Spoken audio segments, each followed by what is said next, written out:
Well, thank you again. A lot of advocacy needs to be done in terms of mortgage origination.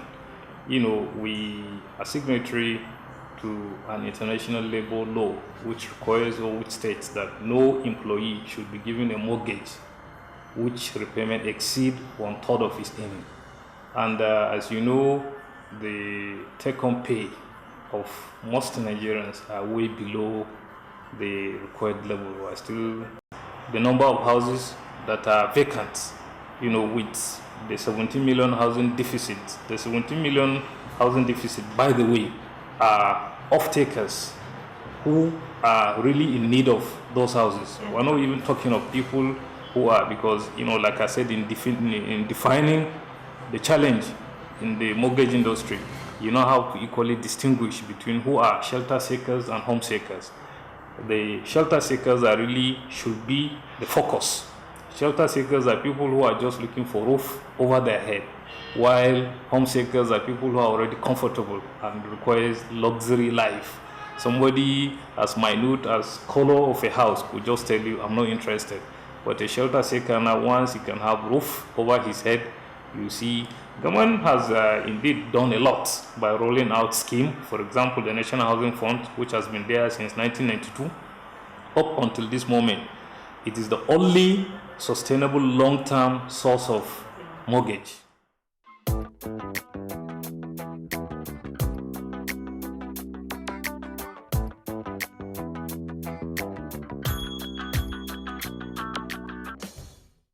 Hello and thank you for staying. In case you're just tuning in, Abuja said his agency arrived at the list of the beneficiaries after a thorough assessment of the tragedy. He also explained that the cash relief was donated to only those who lost their houses to the flood, stressing that 25,000 naira would be given for each room destroyed.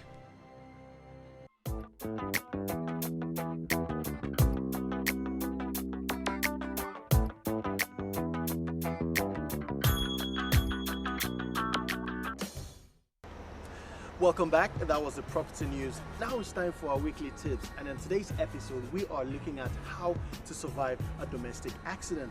The first thing to do is to not panic. Yes, it's important that you stay calm. Check yourself, know if you're badly hurt. If you're not, next thing to do.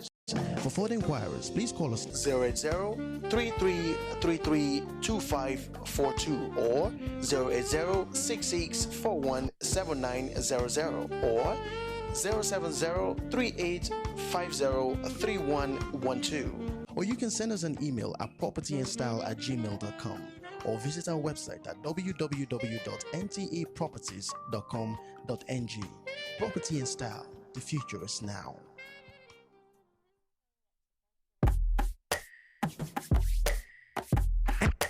NTA Property Connect, the latest property international magazine in town. Second edition is out. Get connected today with lands and houses on sale, mortgage institutions that can help you access your dream home, location of the best-selling building materials, educative articles on where to get expert services. NTA Property Connect International Magazine is available with vendors and every NTA station worldwide. Grab a copy today.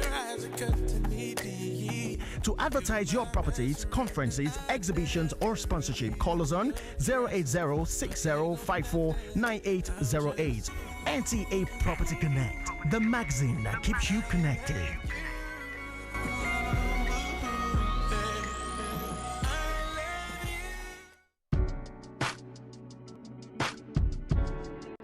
And the answers.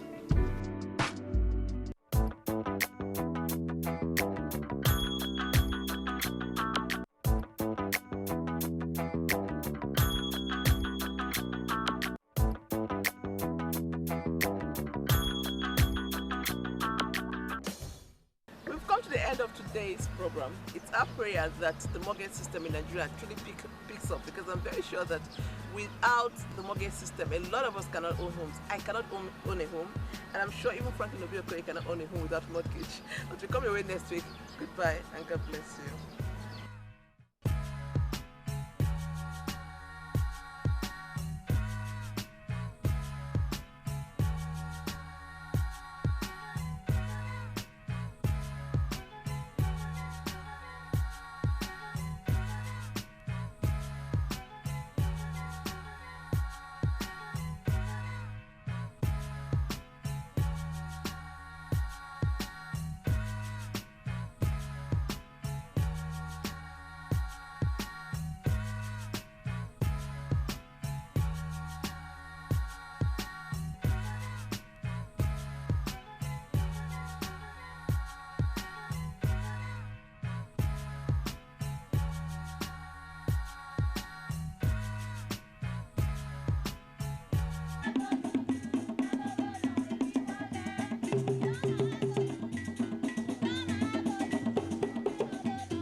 NTA International News. Nigeria records success in war against insurgency. Boko Haram releases 21 abducted Chibok schoolgirls. Information Minister maintains the release of Chibok schoolgirls is not a swap deal, but a triumph of democracy. Niger Delta Presidential Amnesty Program increases investment in specialized skilled areas in aviation sector. And Nigeria joins the rest of the world to mark International Sight Day. Hello there, it's a warm welcome to you, and this is NTA International News. I am Oku Ekpeyong. Now we'll begin by telling you that it is confirmed that 21 of the missing Chibok girls have been released. The Director General of the DSS, Malam Lawal Deura, who briefed President Muhammadu Buhari, said the release of the girls in a limited number is the outcome of negotiations between the administration and the Boko Haram brokered by the International Red Cross and the Swiss government. The president welcomes the release of the girls, but cautioned Nigerians to be mindful of the fact that more than 30,000 fellow citizens were killed via terrorism. To Nigerians all over, our responsibility, and we will continue to secure them wherever they are. I have just been briefed about it, but I think the Vice President through the Minister of Information will give you the detail. Well, to say that I was elated by the recovery of the girl is an understatement. I am over the moon with joy, and I believe that so also are other Nigerians and the global community. And this is a manifestation of the commitment, the unrelenting commitment of the federal government towards getting back all the girls and reuniting them with their families and picking up the pieces of their lives. We have to congratulate Mr. President. We have to thank the Nigerian armed forces and other security agencies for a job well done. We believe that in the coming weeks and months, the rest of the Chibok girls will be discovered. Meanwhile, information just reaching our newsroom has it that the released 21 Chibok schoolgirls have arrived Abuja and are in the custody of the Department of State Security Services. Before their arrival and in response to the President's directive, the Minister of Information and Culture, Lai Mohammed, briefed the media in Abuja on the federal government's efforts in securing the release of the 21 abducted Chibok girls, describing it as a triumph of democracy and the result of the dogged commitment of the Buhari administration in finding a lasting solution to the Boko Haram insurgency in the country. Anthony Folsom reports. Information and Culture Minister Lai Mohammed told the newsmen that a friendly European country alongside an international non-governmental organization worked with the Nigerian security agencies to secure the release of the girls without any ransom or swap deal. We can confirm that 21 of these girls were released safely to us by 5:30 this morning, Thursday the 13th of October. This is the most glaring manifestation to date of the unwavering commitment of Mr. President to secure the safe release of the girls and reunite them with their families. Ahead of their arrival, we have assembled a team of medical doctors, psychologists, social workers, and trauma experts to properly examine the girls, especially because they have been in captivity for so long. While steps are on to secure the release of the remaining Chibok girls, the minister said a high measure of confidence has been established between the federal government and Boko Haram. Responding to questions from journalists, the minister insisted no ransom was paid, just as no swap deal was struck. He maintained that President Muhammadu Buhari is committed to foreclosing the Chibok girls issue, and his commitment is yielding positive results.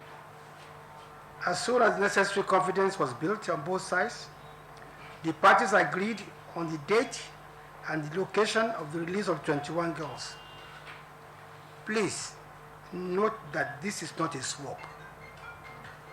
It is a release, the product of painstaking negotiations and trust on both sides. To the military and security agencies who are part of the operation, Lai Mohammed restated the federal government's resolve to provide them with all they will require to end insurgency in the country. In Abuja, Anthony Folsom, NTA News. President Muhammadu Buhari has left Abuja for Berlin on a 3-day official visit to the Republic of Germany. State House correspondent Adamu Sambo reports that the president, accompanied by Governors Rochas Okorocha of Imo State and Kashim Shettima of Borno State, was seen off at the Nnamdi Azikiwe International Airport by the Minister of FCT, Mohamed Musa Bello, and other senior government officials. While in Berlin, President Buhari is expected to confer with Chancellor Angela Merkel and President Joachim Gauck on issues of common interest between Nigeria and Germany. The discussions will specifically center on security, trade and economic relations, as well as the humanitarian situation of the internally displaced persons and the rehabilitation. To bring senior government officials up to speed, a cost management workshop has been organized by the Federal Ministry of Finance through its efficiency unit. Joy Uzo reports that the Minister of Finance, Kemi Adeosun, reiterated the need to channel resources to capital projects rather than recurrent or overhead expenditure. Minister of Finance Kemi Adeosun has been vocal in a call for financial prudence, now impressing it on senior civil servants under whose charge government seeks to get value for money. In view of harsh economic realities, Adeosun wants maximum returns, elimination of wastages and less dependence on subventions or appropriations from government. And how we need to bring overheads down so that we can have enough money to invest in our capital projects. And we explained some tools that could be used to query approvals that are being brought for signing. We gave some data that would allow heads of agencies to be far more effective in signing up to the cost control objective of this government. We have saved so far about 15 billion. If you just look at travels, the sitting allowance. Head of Civil Service and the Accountant General of the Federation, a strong believer in a current finance prudence crusade. Our initiative now in all these areas is to redirect our attention away from consumption to capital development. And that's where the bulk of spending is being done. Whether we like it or not, we all have to key into this new agenda, and there will definitely be sanctions. The training is expected to be a continuous one, with directors from federal ministries, departments and agencies as next in line. In Abuja, Joy Uzo, NTA News. In line with the federal government's desire to open up its tourism sector as a revenue earner for the country, the Steering Committee on the Presidential Council on Tourism, under the auspices of the Information and Culture Minister, Lai Mohammed, has met to draw up an agenda for the council in Abuja. Anthony Folson reports. The Presidential Council on Tourism is the highest decision-making body on tourism in the country.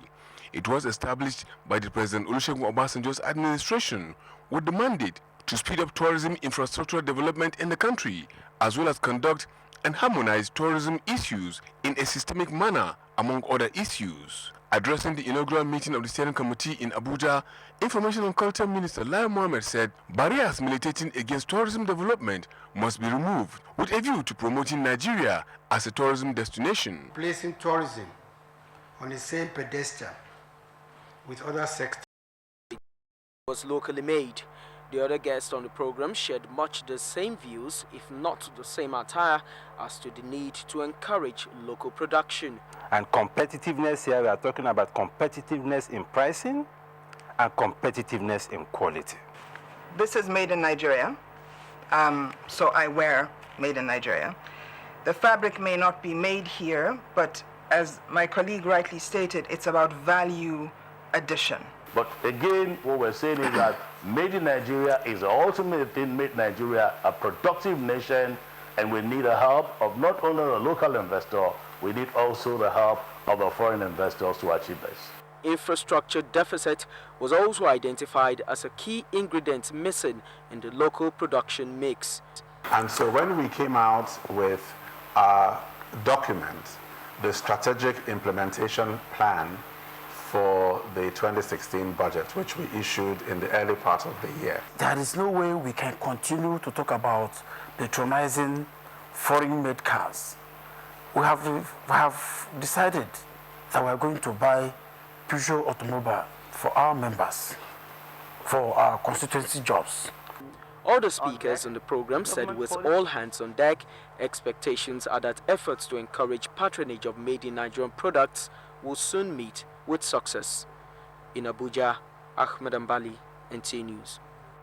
Meanwhile, about 3,000 exhibitors from 30 countries are currently participating in the 13th China International Small and Medium Enterprises Fair in Guangzhou, capital of Guangdong Province.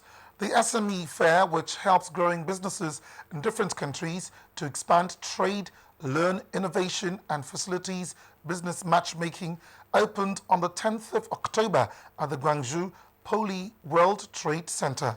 Julieta Aino reports that Nigeria is attending the fair for the first time. China's largest commercial city is holding yet another buying and selling extravaganza.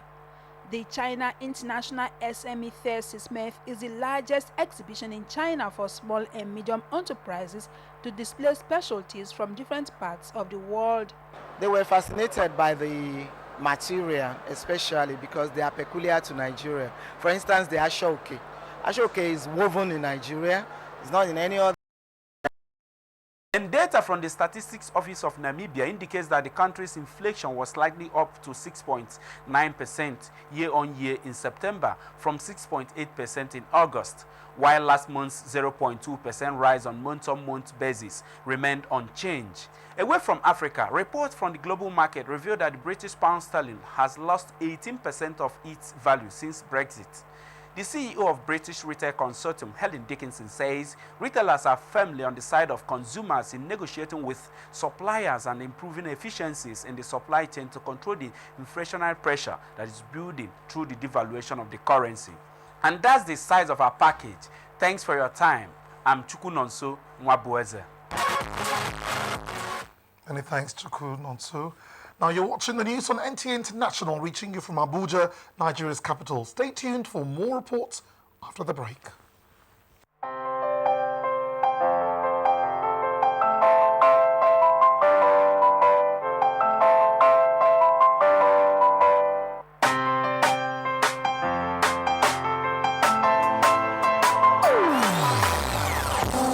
Hear the call of change, stand up, Nigeria. Change is here and it's going to stay. Change begins with you. Oh yeah, make we go. Go to so let the change begin from within. Look at you, Ogeruola. Change begins with you and me.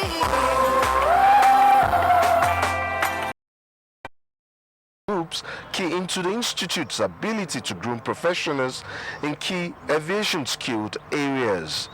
The Presidential Amnesty Office is perhaps its latest partner. The partnership is quite strategic and will be cost-effective, considering that most, if not all, of the aviation trainings for delegates under the Amnesty program were done in foreign countries. I feel it's proper right. Instead of sending Amnesty beneficiaries out of the country, it's better that we use our own facilities. And that is why I am here today. By domesticating its aviation training component, the Amnesty Office hopes it can directly impact in areas where local skills are currently lacking. It will be integrated into the actual professional training in air traffic control, ATC, standard flight operations, business SFO, and other skills acquisition in the various schools. The 20 delegates to be trained at the Aviation Technology College in Zaria will be exposed to advanced studies and practicals that meet the approval of the International Civil Aviation Organization. Nnamdi Odikpo, NTA News. A staggering number of about 285 people worldwide are visually impaired and blind, with 90% of them in developing countries. As Nigerian General of NTA, Africa's largest TV network, Engineer Vincent Maduka, on his 81st birthday. Engineer Vincent Maduka, who became the first Director General in 1977, has been a great source of inspiration and motivation not only to NTA but to the broadcast industry in Africa.